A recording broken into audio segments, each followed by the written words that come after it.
Hi students, welcome to learn with SRG. അപ്പൊ നമ്മളിന്ന് നോക്കാൻ പോകുന്നത് ഇന്ത്യൻ ഹിസ്റ്ററിയിലെ ഒരു പ്രധാനപ്പെട്ട ഒരു ടോപ്പിക്കാണ്. അത് നമ്മുടെ ഇന്ത്യൻ ഹിസ്റ്ററിയിലെ സോഷ്യോ റിലീജിയസ് റീഫോംസ് മൂവ്മെന്റുകളെ പറ്റിയാണ്.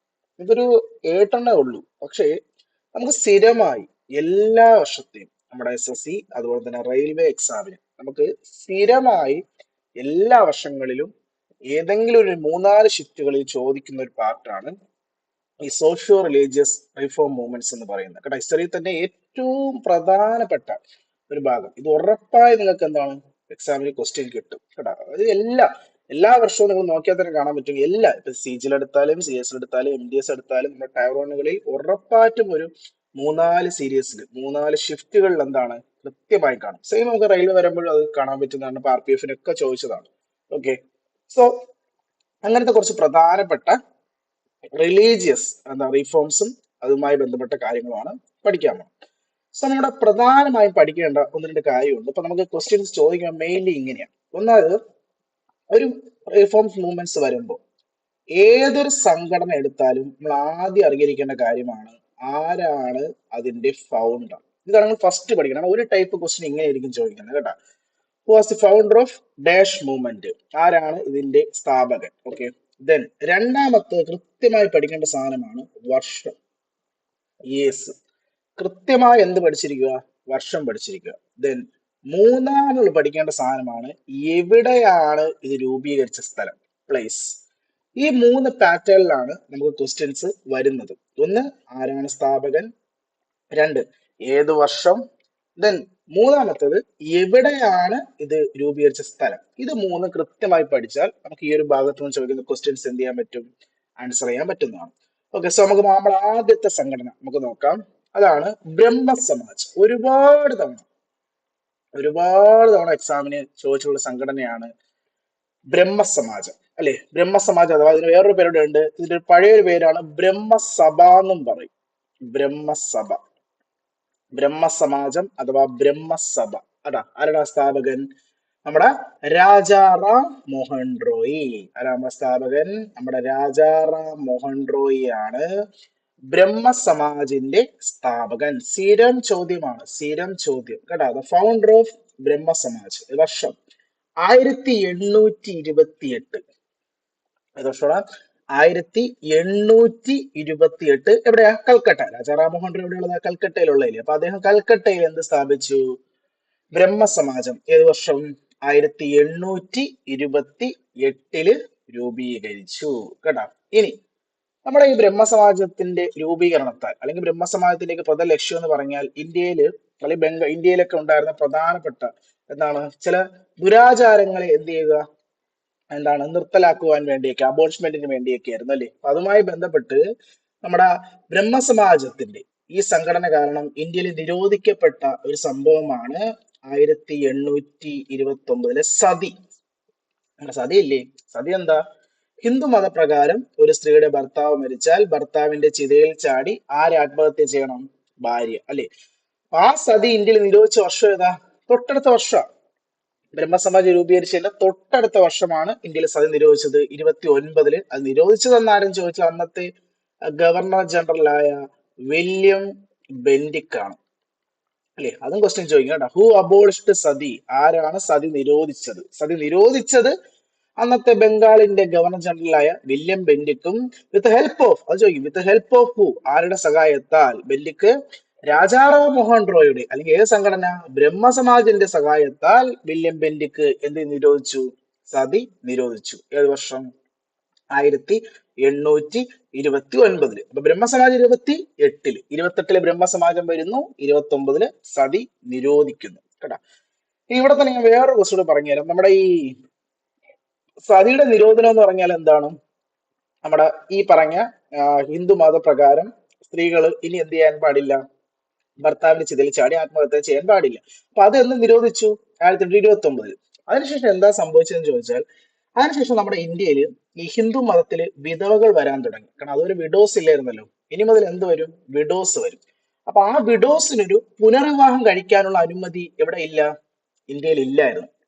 അപ്പം അങ്ങനെ ഒരു അനുമതി കേട്ടോ, ഹിന്ദു മതത്തിലെ സ്ത്രീകൾക്ക് വിഡോസിന് ഒരു പുനർവിവാഹം കഴിക്കാനുള്ള അനുമതി നൽകണമെന്ന് പറഞ്ഞുകൊണ്ട് നമ്മുടെ ഒരു പ്രധാനപ്പെട്ട സോഷ്യൽ റിഫോമർ, അതൊരു പേരാണ് ഈശ്വർ ചന്ദ്ര ചന്ദ്ര വിദ്യാസാഗർ എന്ന് പറയും. ആരാണ്? ഈശ്വർ ചന്ദ്ര വിദ്യാസാഗർ. ഇദ്ദേഹത്തിന്റെ നേതൃത്വത്തിലൊക്കെ കുറെ സംഭവങ്ങൾക്ക് നടന്നു. അങ്ങനെയാണ് 1856 ഇന്ത്യയിൽ Hindu widow remarriage act pass ചെയ്ത. സോ നോട്ട് ചെയ്ത് വെച്ചോ, ചോദിക്കും കേട്ടോ, ഏത് വർഷമാണ് ഹിന്ദു വിഡോ റീമാരേജ് ആക്ട് ഇന്ത്യയിൽ പാസ് ചെയ്തെന്ന് ചോദിച്ചാൽ അത് 1856 1856. അതിന് കാരണക്കാരായ സോഷ്യൽ റിഫോമർ ആരും ചോദിച്ചാൽ ഈശ്വർ ചന്ദ്ര വിദ്യാസാഗർ കേട്ടാ. സതി നിരോധിച്ചെന്നു ചോദിച്ചാൽ സതി നിരോധിച്ചത് 1829. അതിന് കാരണക്കാരനായ സോഷ്യൽ റിഫോമർ ആരാ? രാജാറാം മോഹൻ റോയാണ്. അതുപോലെ തന്നെ സംഘടന, അത് സംഘടനയുടെ പേരെന്താണ്? ബ്രഹ്മ സമാജം. ബ്രഹ്മ സമാജം 1828 എവിടെയാ? കൽക്കട്ടയാണ് കേട്ടാ. സോ 19 ഇന്ത്യയിൽ എന്ത് നിരോധിക്കുന്നു? സതി നിരോധിച്ച ആരും ചോദിച്ചാൽ വില്യം ബെന്റിക്. ഓക്കെ, ഇമ്പോർട്ടന്റ് ആണ്, ചോദിക്കുന്ന ചോദ്യമാണ്. അതുപോലെ ഹിന്ദു വിഡോ റീമാരേജ് ആക്ട് 1856, അതിന് കാരണക്കാരനായ സോഷ്യൽ റിഫോമർ ആരാ? ഈശ്വർ ചന്ദ്ര വിദ്യാസാഗർ എടാ. അങ്ങനെ നമ്മുടെ ഈ ബ്രഹ്മസമാജം കുറച്ച് വർഷങ്ങൾക്ക് ശേഷം, അതായത് 1866 നമ്മുടെ രാജാറാം മോഹൻ റോയ് മരിച്ചതിനൊക്കെ ശേഷമാണ്, 66 രണ്ടായി സ്പ്ലിറ്റ് ആയി കേട്ടോ. ബ്രഹ്മസമാജ സംഘടന എത്ര സ്പ്ലിറ്റ് ആയി? രണ്ട്. ഏതൊക്കെയെന്നറിയോ? ആദ്യ ബ്രഹ്മസമാജും ബ്രഹ്മ സമാജ് ഓഫ് ഇന്ത്യയും. വളരെ ഇമ്പോർട്ടന്റ് ആണ്, എക്സാം പോയിന്റ് ഓഫ് വ്യൂ ചോദിക്കും. ഏത് വർഷമാണ് ആദ്യ ബ്രഹ്മ സമാജം രൂപീകരിച്ചത്, അല്ലെങ്കിൽ ബ്രഹ്മ സമാജ് ഓഫ് ഇന്ത്യ രൂപീകരിച്ചത്? 66. അതായത് നമ്മുടെ ബ്രഹ്മസമാജം തന്നെയാണ്, പക്ഷെ അത് രണ്ടായി സ്പ്ലിറ്റ് ആവുന്നു. ഏത് വർഷം? 1866. അതിലൊന്നാണ് ആദ്യ ബ്രഹ്മസമാജം. ആദ്യ ബ്രഹ്മസമാജത്തിന്റെ സ്ഥാപകനാണ് ദേബേന്ദ്രനാഥ് ടാഗോർ. ആരാടാ? ദേബേന്ദ്രനാഥ് ടാഗോർ. നമ്മുടെ ദേബേന്ദ്രനാഥ് ടാഗോർ ആണ് ആദ്യ ബ്രഹ്മസമാജിന്റെ സ്ഥാപകൻ. അടുത്ത രണ്ടാമത്തതാണ് ബ്രഹ്മ സമാജ് ഓഫ് ഇന്ത്യ. അതിന്റെ സ്ഥാപകൻ ചെയ്യും. Who was the founder of Brahmo Samaj of India? അത് കേശവ് ചന്ദ്രസെൻ. ആരാണ്? കേശവ് ചന്ദ്രസെൻ. കേശവ് ചന്ദ്രസെൻ ആണ് നമ്മുടെ ബ്രഹ്മ സമാജ് ഓഫ് ഇന്ത്യയുടെ സ്ഥാപകൻ. അപ്പൊ ശ്രദ്ധിക്കണേ, ഇത് നമ്മൾ 3 സംഘടനയെ പഠിക്കുന്നത്. ഏതൊക്കെ? ബ്രഹ്മസമാജിന്റെ സ്ഥാപകൻ ചോദിച്ചാൽ ആര്? രാജാറാം മോഹൻ റോയ്. ഇനി ബ്രഹ്മസമാജത്തിന്റെ ഒരു ഭാഗമായ ആദ്യ ബ്രഹ്മസമാജം ചോദിച്ചാൽ അതാര്? ദേബേന്ദ്രനാഥ് ടാഗോർ. അതുപോലെ മറ്റൊരു ഭാഗമായ ബ്രഹ്മസമാജ് ഓഫ് ഇന്ത്യയുടെ സ്ഥാപകൻ ആരെന്ന് ചോദിച്ചാൽ അത് കേശവ് ചന്ദ്രസെൻ. കേശവ് ചന്ദ്രസെൻ ആണ് ബ്രഹ്മസമാജ് ഓഫ് ഇന്ത്യയുടെ സ്ഥാപകൻ.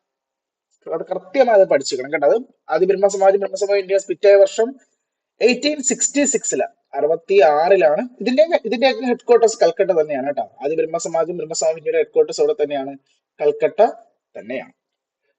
ഓക്കെ, ഇനി നമുക്ക് നമ്മുടെ രാജാറാം മോഹൻ റോയിയെ പറ്റി ഒന്നിട്ട് പോയിന്റ്സ് പഠിക്കാം. ഓക്കെ, നമ്മുടെ ഈ ബ്രഹ്മസമാജിന് മുമ്പ് നമ്മുടെ രാജാറാം മോഹൻ റോയി 1814 ഒരു സംഘടന രൂപീകരിച്ചിട്ടുണ്ട്. ആ സംഘടനയാണ് നമ്മുടെ ആത്മീയ സഭ. എക്സാമിന് ചോദിക്കുന്ന ഒരു ക്വസ്റ്റ്യൻ ആണ്, ചോദിച്ചിട്ടുണ്ട്. ആത്മീയ സഭ ഏത് വർഷം? 1840. ചില ബുക്കിലൊക്കെ നിങ്ങൾക്ക് 50 എന്നതും കാണാൻ പറ്റും. നമ്മുടെ ഓപ്ഷൻ ബേസ് ചെയ്ത് എടുത്താൽ മതി. ആൻസർ കൃത്യമായി പറഞ്ഞ 14 ആണ്, പക്ഷെ നമുക്ക് 14 ഓപ്ഷൻ ഇല്ല, 15 ഉള്ളൂ എങ്കിൽ ആൻസർ 15 എടുക്കാം കേട്ടോ. സോ ചില ബുക്കിൽ ഞാൻ കണ്ടിട്ടുണ്ട് 1815 എന്ന്. ഓക്കെ, സോ 1840 ആത്മീയ സഭ. സോ നോക്കടാ, 1814 രാജാറാം മോഹൻ റോയ് എന്ത് രൂപീകരിച്ചു? ആത്മീയ സഭ. 14ന്റെ ഇരട്ടി എത്ര? 28. 1828 രാജാറാം മോഹൻ റോയ് എന്ത് രൂപീകരിച്ചു? ബ്രഹ്മ സമാജ്. കണ്ടോ? അതായത് ഒന്ന് പഠിച്ചാൽ അടുത്തതിന്റെ വർഷം ഇരട്ടി എടുത്താൽ മതി. ഇത് 14 ആണെങ്കിൽ ഇത് 28, ഇത് 28 ആണെങ്കിൽ അത് 14. അത്രേ ഉള്ളൂ. രണ്ടിന്റെ ഫൗണ്ടർ ആരാ? രാജാറാം മോഹൻ റോയ്. എവിടെ തന്നെയാണ്? കൽക്കട്ട. എവിടെ തന്നെയാണ്? കൽക്കട്ടയിലാണ് ആത്മീയ സഭ രൂപീകരിച്ചത്. ഏത് വർഷം? 1814 രൂപീകരിച്ചത്. ഓക്കെ, അതുപോലെ നമ്മുടെ രാജാറാം മോഹൻ റോയ് 1825 നമ്മുടെ കൽക്കട്ടയിൽ ആരംഭിച്ച ഒരു കോളേജാണ് Vedanta college. Who was the founder of Vedanta college? Vedanta കോളേജിന്റെ സ്ഥാപകൻ ആരാണ്? രാജാറാം. ഏത് വർഷം? 1825 വർഷം നോട്ട് ചെയ്തു, ചോദിക്കും കേട്ടോ. ഏത് വർഷം? 1825 വേദാന്ത കോളേജ് രൂപീകരിച്ചത്. ആരാ ഫൗണ്ടർ? രാജാറാം മോഹൻ റോയ്. രാജാറാം മോഹൻ റോയ് ആണ് കൽക്കട്ടയിൽ വേദാന്ത കോളേജ് ഏത് വർഷം? 1825 എന്ത് രൂപീകരിച്ചു? വേദാന്ത. അതുപോലെ നമ്മുടെ രാജാറാം മോഹൻ റോയുടെ രണ്ട് പത്രങ്ങളാണ്. ഒന്ന് സംവാദ് കൗമുദി. സംവാദ് ഇതൊരു ബംഗാളി വീക്കിലിയാണ് കേട്ടോ, അങ്ങനെയും ചോദിക്കാം. രാജാറാം മോഹൻ റോയുടെ ബംഗാളി വീക്കിലി ഏത്? സംവാദ് കൗമുദി. മറ്റൊന്നാണ് മിററ്റ് ഉൽ അക്ബർ. ഇതൊരു പെർഷ്യൻ പത്രമാണ്. പേർഷ്യൻ. രാജാറാം മോഹൻ പേർഷ്യൻ പത്രമാണ് മിറത്ത് ഉൽ അക്ബർ എന്ന് പറയുന്നത്. മിറത്ത് ഉൽ അക്ബർ കേട്ടാ. ബംഗാളി പത്രം ഏതാ? ബംഗാളി പത്രം സംവാദ് കൗമുദിയും രാജാറാം മോഹൻ റോയുടെ എന്ത് പത്രം? പെർഷ്യൻ പത്രം ഏതെന്ന് ചോദിച്ചാൽ പെർഷ്യൻ പത്രം ഏതാണ്? അത് മിററ്റുൽ അക്ബർ ആണ്. അതുപോലെ അദ്ദേഹത്തിന്റെ രണ്ട് പ്രധാനപ്പെട്ട ബുക്കാണ്. ഒന്ന് തുഹ്ഫത്ത് ഉൽ മുഹാഹിദീൻ. തുഹ്ഫത്ത് ഉൽ മുഹാഹിദീൻ. ഇതാണ് രാജാറാം മോഹൻ റോയുടെ ഫസ്റ്റ് പബ്ലിക്കേഷൻ, ഫസ്റ്റ് ബുക്ക്. പുള്ളി പബ്ലിഷ് ചെയ്ത ആദ്യത്തെ ബുക്കാണ് ഇത്, ഈ തുഹ്ഫത്ത് ഉൽ മുഹാഹിദീൻ. ഒരു പെർഷ്യൻ ലാംഗ്വേജ് ബുക്കാണ് കേട്ടോ, പെർഷ്യൻ കേട്ടോ. അത് നമുക്ക് ആ എഴുത്ത് കാണുമ്പോൾ തന്നെ അറിയാൻ പറ്റും. ഈ ഉല്ല് ഇങ്ങനെയൊക്കെ ഇടുന്നല്ലേ. ഇപ്പൊ മിറിറ്റുൽ പെർഷ്യൻ പത്രമില്ലേ, അപ്പൊ ഈ ഉല്ലെന്നൊക്കെ കാണാൻ നമുക്ക് മനസ്സിലായി ഇത് പെർഷ്യൻ ലാംഗ്വേജ് ബുക്കാണ്. ഇതാണ് രാജാറാം മോഹൻ റോയ് പബ്ലിഷ് ചെയ്ത ആദ്യത്തെ ബുക്ക് കേട്ടോ. അതങ്ങനെ ചോദിച്ചിട്ടുണ്ടാവും. രാജാറാം മോഹൻ ഫസ്റ്റ് ബുക്ക് ഏതാണ്? തുഹ്ഫത്തുൽ മുഹാഹിദീൻ.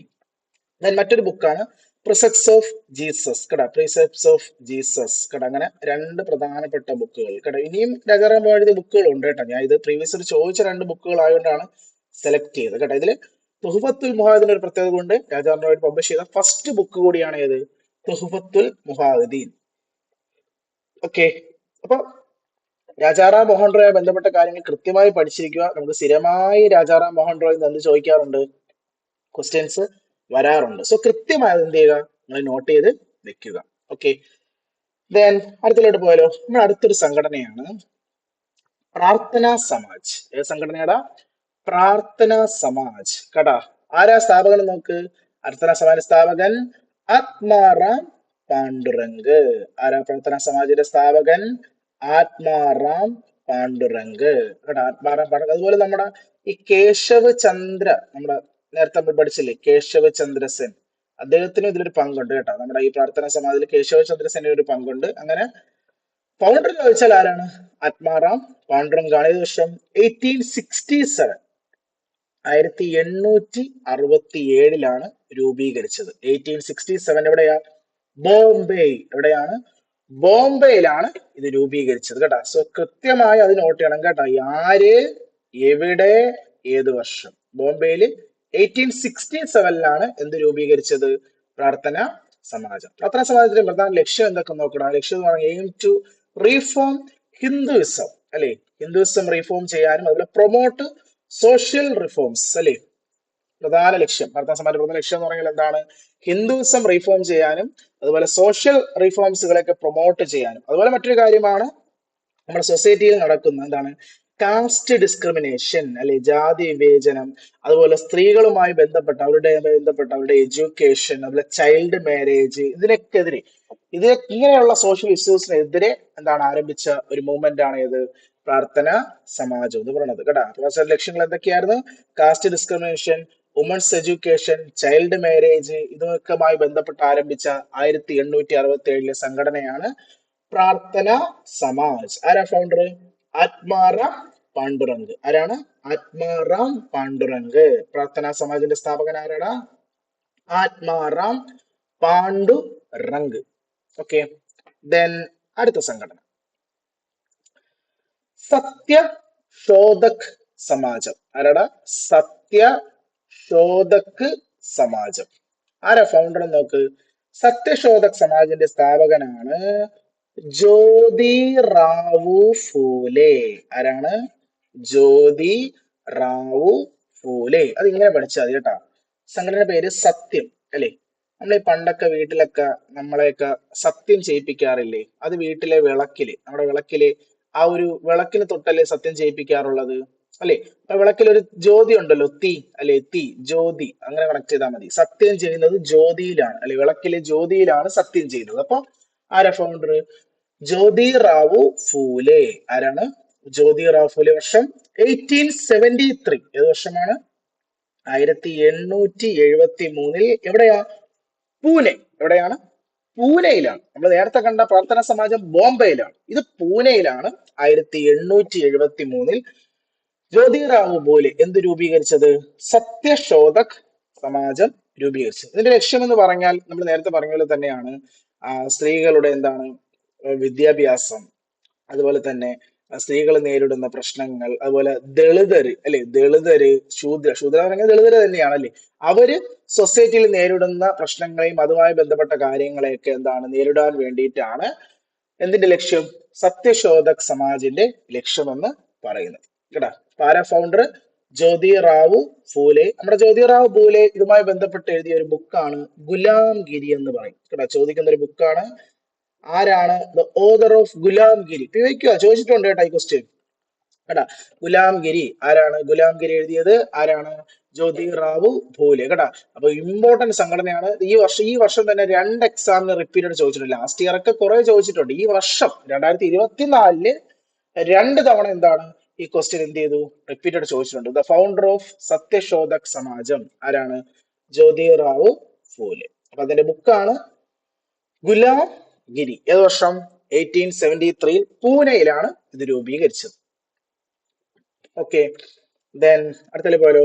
അടുത്ത സംഘടന യെസ്, ആര്യ സമാജ്. ഒരുപാട് ഏറ്റവും കൂടുതൽ തവണ റിപ്പീറ്റഡ് ചോദിച്ചുള്ള ചോദ്യമാണ്. ഏതാണ്? ആര്യ സമാജ്.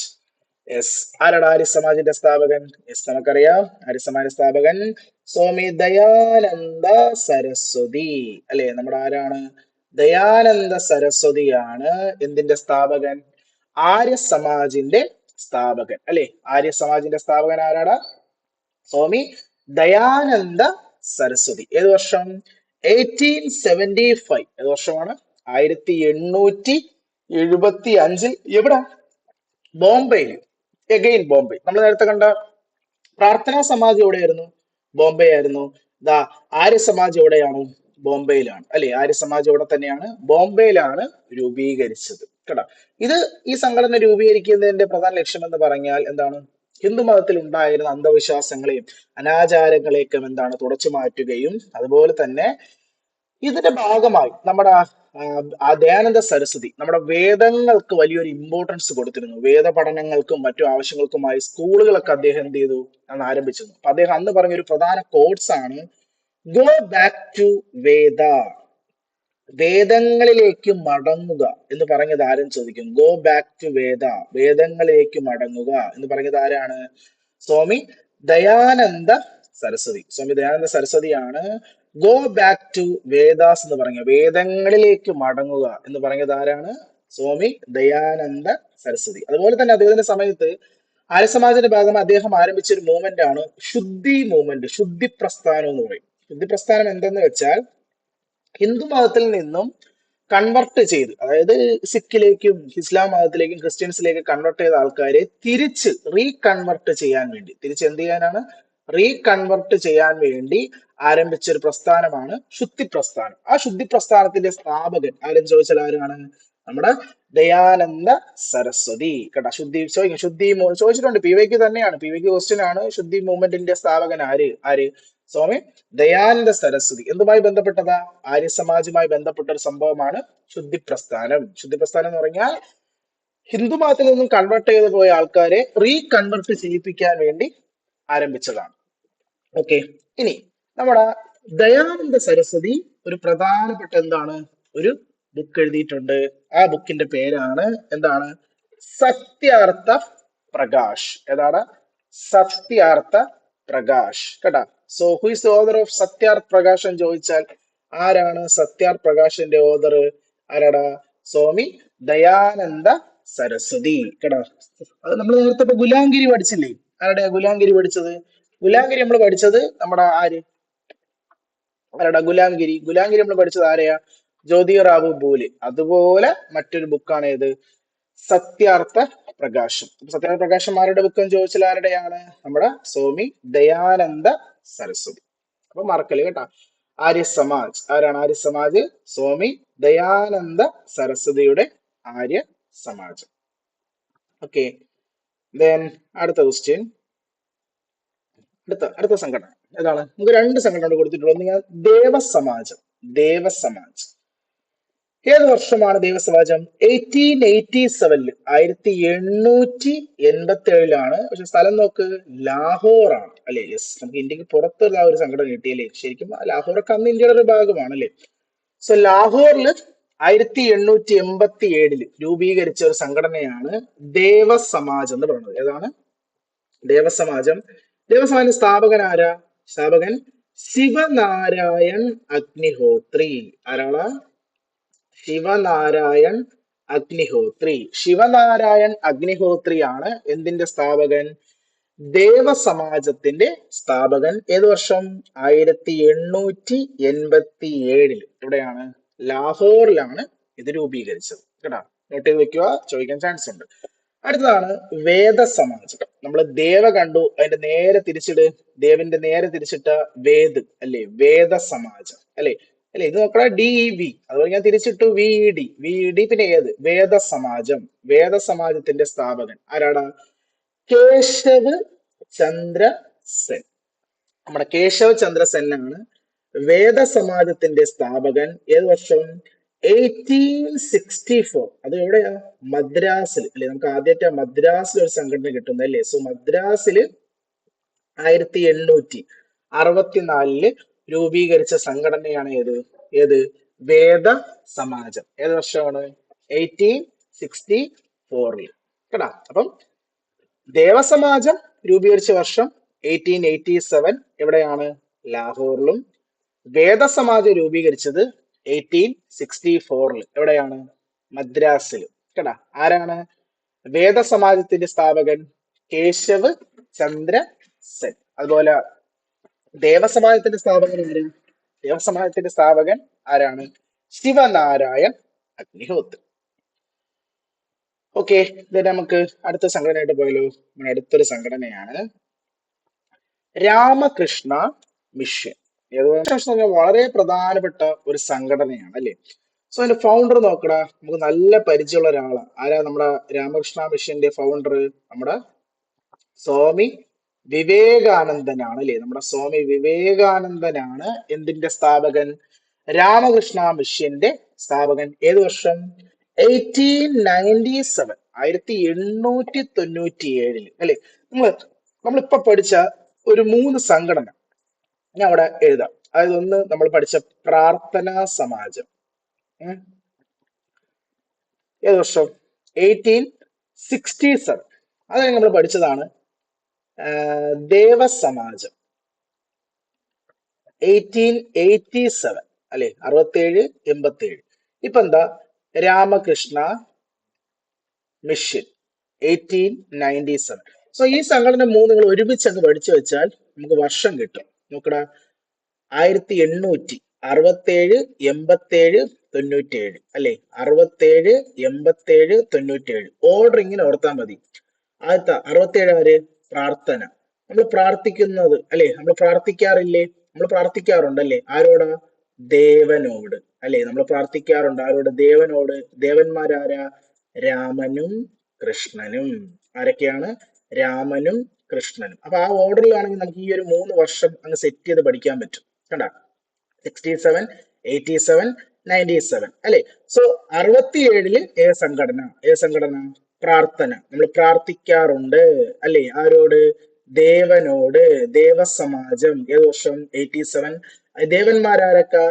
രാമനും കൃഷ്ണനും. സോ 97. അപ്പൊ 67, 87, 97 അല്ലെ? 67 ചോദിച്ചാൽ പ്രാർത്ഥനാ സമാജം. പ്രാർത്ഥിക്കുന്നത് ദേവനോട്, ദേവന്മാര് രാമനും കൃഷ്ണനും. സോ ഈ ഒരു ഓർഡർ പഠിച്ചു വെച്ചാൽ ഈ 3 സംഘടനയുടെ വർഷം നിങ്ങൾക്ക് എന്ത് ചെയ്യാം? ഈസി ആയിട്ട് ആൻസർ ചെയ്യാൻ സാധിക്കും അല്ലെ? പ്രാർത്ഥനാ സമാജത്തിന്റെ സ്ഥാപകൻ ആരാ? ആത്മാറാം പാണ്ഡുരംഗ്. ദേവസമാജത്തിന്റെ സ്ഥാപകൻ ആരാ? ശിവനാരായൺ അഗ്നിഹോത്രി. അതും അങ്ങനെ ഓർത്താൽ മതി കേട്ടാ. ദേവന്മാരിലെ ശിവനും നാരായണനും. അപ്പൊ അങ്ങനെ ഓർത്താൽ മതി. ദേവസമാജത്തിന്റെ സ്ഥാപകൻ ശിവനും നാരായണനും, ശിവനാരായൺ അഗ്നിഹോത്രി. അതുപോലെ രാമകൃഷ്ണ മിഷന്റെ സ്ഥാപകൻ ചോദിച്ചാൽ നമ്മുടെ സ്വാമി വിവേകാനന്ദൻ. ഓക്കെ, അപ്പൊ അത് രൂപീകരിച്ച വർഷം 97. എവിടെയാ? വേലൂര്. നമ്മുടെ വെസ്റ്റ് ബംഗാളിലെ ബേലൂർ മദ് കേട്ടോ, ബേലൂർ മദ് എന്ന് പറയുന്ന സ്ഥലത്താണ് എന്ത് രൂപീകരിച്ചത്? രാമകൃഷ്ണ മിഷൻ രൂപീകരിച്ചത്. അപ്പൊ ഇങ്ങനെ ചോദിക്കും, ബേലൂർ മദിന്റെ സ്ഥാപകൻ ആരാണ്? ബേലൂർ മദിന്റെ സ്ഥാപകൻ ആരാണ്? സ്വാമി വിവേകാനന്ദൻ. ഏത് വർഷം? 1897. നമ്മൾ നേരത്തെ ഒരു കോഴ്സ് പഠിച്ചതാണ്, ഗോ ബാക്ക് ടു വേദ എന്ന് പറഞ്ഞത് ആര്? സ്വാമി ദയാനന്ദ സരസ്വതി. അതുപോലെ സ്വാമി വിവേകാനന്ദൻ പറഞ്ഞൊരു വാക്യമാണ് ഗോ ബാക്ക് ടു ഗീത. അത് വേദയാണെങ്കിൽ പുള്ളി പറഞ്ഞത് ഗീതയിലേക്ക് മടങ്ങുക. ഗീതയിലേക്ക് മടങ്ങുക എന്ന് പറഞ്ഞത് ആരാണ്? നമ്മുടെ സ്വാമി വിവേകാനന്ദൻ. കേട്ടോ, ദയാനന്ദ സരസ്വതി പറഞ്ഞത് എന്താ? ഗോ ബാക്ക് ടു വേദ, വേദങ്ങളിലേക്ക് മടങ്ങുക. നമ്മുടെ സ്വാമി വിവേകാനന്ദൻ പറഞ്ഞത് ഗോ ബാക്ക് ടു ഗീത. അതുപോലെ വളരെ പ്രധാനമാണ് നമ്മുടെ ഈയിടെയായിട്ട് ഇപ്പൊ 2-3 തവണ റിപ്പീറ്റഡ് ചോദിച്ചൊരു ചോദ്യമാണ് നമ്മുടെ ഈ സ്വാമി വിവേകാനന്ദന്റെ വളരെ പ്രസിദ്ധമായ ഒരു സ്പീച്ച്. അതാണ് നമ്മുടെ ചിക്കാഗോ സ്പീച്ച് അല്ലെ? നമ്മുടെ സർവമത സമ്മേളനം നടന്ന ഒരു ഇതുണ്ടല്ലേ, എവിടെ വെച്ച്? അമേരിക്കയിലെ ചിക്കാഗോയിൽ വെച്ച്. അപ്പൊ ആ ചിക്കാഗോ പ്രസംഗം, സ്വാമി വിവേകാനന്ദന്റെ ആ ഒരു സ്പീച്ച് വളരെ ലോകപ്രസിദ്ധം നേടിയ ഒരു സ്പീച്ച് ആയിരുന്നു അല്ലേ? ആ സ്പീച്ച് നടന്ന വർഷം ചോദിക്കും, 1893. വളരെ ഇമ്പോർട്ടന്റ് ആണ്, കൃത്യമായി വർഷം പഠിച്ചു വെച്ചോ, ചോദിക്കാൻ ചാൻസ് ഉള്ള വർഷമാണ്. 1893 സ്വാമി വിവേകാനന്ദൻ ഏത് പ്രസംഗം നടത്തിയത്? ചിക്കാഗോ സ്പീച്ച് കണ്ടക്ട് ചെയ്തത്. ഏത് വർഷം? 1893, 93 കേട്ടോ. 1893 ചിക്കാഗോ സ്പീച്ച് കണ്ടക്ട് ചെയ്തത്. അതുപോലെ നമ്മുടെ സ്വാമി വിവേകാനന്ദന്റെ പ്രധാനപ്പെട്ട ഒരു പത്രമാണ് പ്രബുദ്ധ ഭാരത് എന്ന് പറയും. പ്രബുദ്ധ ഭാരത് കേട്ടോ, സ്വാമി വിവേകാനന്ദൻ പബ്ലിഷ് ചെയ്തൊരു പത്രമാണ് പ്രബുദ്ധ ഭാരത്. അതുപോലെ ഒരു പത്രം കൂടിയുണ്ട്, പ്രബുദ്ധ ഭാരതും പിന്നെ ഒന്നാണ് ഉദ്ബോധൻ. പ്രബുദ്ധ ഭാരതും ഉദ്ബോധനും ആരുടെ ന്യൂസ് പേപ്പേഴ്സാ? നമ്മുടെ സ്വാമി വിവേകാനന്ദൻ പബ്ലിഷ് ചെയ്ത 2 പത്രങ്ങളാണ്. ഒന്ന് പ്രബുദ്ധ ഭാരതും ഒന്ന് ഉദ്ബോധനും പ്രബുദ്ധ ഭാരതും. ആരുടെ ന്യൂസ് പേപ്പർ ആണ്? സ്വാമി വിവേകാനന്ദന്റെ 2 പത്രങ്ങളാണ് പ്രബുദ്ധ ഭാരതും അതുപോലെ മറ്റൊന്നാണ് ഉദ്ബോധനും. ഓക്കേടാ. അപ്പോ നമ്മളിപ്പം ഇതിലിപ്പോ ഒരു പ്രധാനമായും ഒരു 4-5-6 സംഘടന നമ്മൾ പഠിച്ചല്ലേ? ഏതൊക്കെയാ പഠിച്ചത്? രാജാറാം മോഹൻ റോയ് ബ്രഹ്മസമാജം, അതുപോലെ അതിന്റെ തന്നെ ആത്മീയ സഭ, പ്രാർത്ഥനാ സമാജം, സത്യശോധക്, ആര്യസമാജം, ദേവസമാജം, വേദസമാജം, രാമകൃഷ്ണ മിഷൻ അല്ലെ? സോ ഇത്രയെന്ന് പറഞ്ഞാൽ വളരെ പ്രധാനപ്പെട്ട സംഘടനയാണ്. ഇത് നിങ്ങൾ കൃത്യമായും പഠിച്ചിട്ട് പോയാൽ വർഷം കൃത്യമായി തന്നെ പഠിച്ചിട്ട് പോയാൽ നിങ്ങൾക്ക് ഉറപ്പായിട്ടും ഒരു ക്വസ്റ്റ്യൻ ഈ ഒരു ഭാഗത്ത് നിന്ന് കിട്ടും. നിങ്ങൾക്ക് എന്ത് ചെയ്യാൻ പറ്റും? ആൻസർ ഈസി ആയിട്ട് ചെയ്യാൻ പറ്റും. ഓക്കെ, അപ്പൊ ഞാൻ വരുന്ന ദിവസങ്ങളിലും ഇതുപോലുള്ള ചെറിയ നമുക്ക് ഇമ്പോർട്ടന്റ് ആയിട്ട് സ്ഥിരമായ റിപ്പീറ്റഡ് ചോദിക്കുന്ന വളരെ ഇമ്പോർട്ടന്റ് ആയിട്ടുള്ള ടോപ്പിക്കുകളുമായി നിങ്ങളുടെ മുന്നിൽ എത്തുന്നതാണ്. Okay, thank you.